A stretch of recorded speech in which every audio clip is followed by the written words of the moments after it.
Taking your calls now on sexual harassment. With us are Liz Dux, Head of Abuse at Slater and Gordon, who is currently representing many of Jimmy Savile's victims, and psychologist Jo Hemmings. Welcome back. We've had lots of calls, haven't we? Some very distressing. Let's go to Janet, who's on the phone. Hello, Janet. Hi. What made you call in? I was sexually abused when I was 12, 13, and the perpetrator was never caught. So I've had to live my life dealing with this, and I'm now 48, got children and try to deal with it the best I can through my life. I've had no counselling, so is there anything or any help that I can get now? I feel I need it. This is obviously something that's still having a huge impact on you.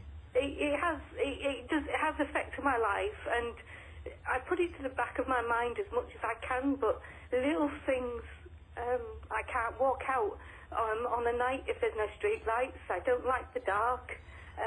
Very wary when I'm by myself. Jo, what can we...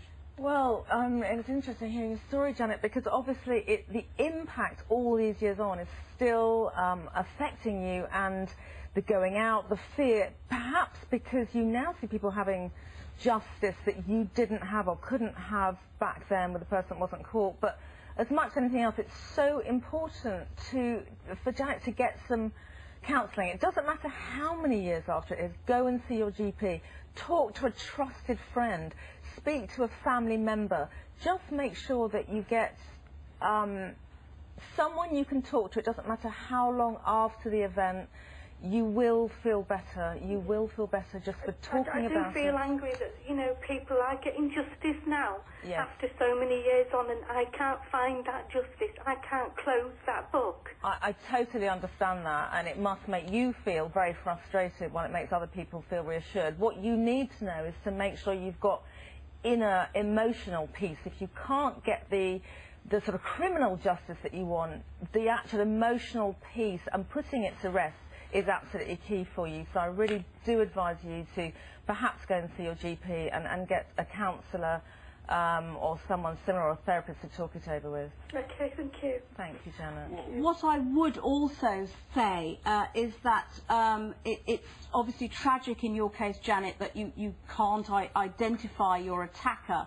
But for anyone out there who was sexually abused or attacked as a child, and the matter wasn't pursued to court, and they still know who that person is, and that person is still alive, you can go back to the police and ask for an investigation to be reopened. And the police are doing that, and we are now seeing investigations reopened and abusers now being caught. So I would urge anyone who feels that they haven't had justice, that they know who their attacker is, to go back to the police.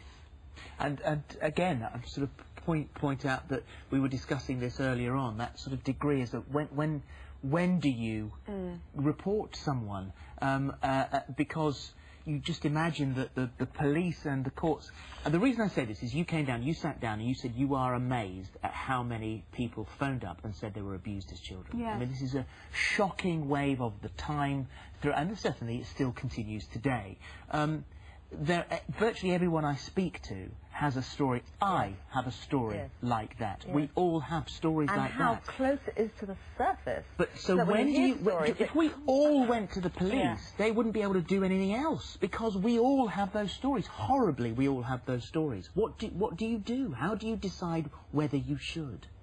That's a huge burden for an individual to bear, and in fact that shouldn't be someone's own personal decision. If they were sexually abused as a child and their attacker is still alive, and they have concerns that they may still be abusing other children, because sadly paedophiles often just can't stop, then they should go to the police, and it is not for them... It's not to protect themselves, but to protect someone the fact else. that it may still be happening. Exactly, and it is for the CPS and for the police to decide whether, you know, someone is prosecuted. An individual shouldn't bear that responsibility themselves. Is Janet still on the line?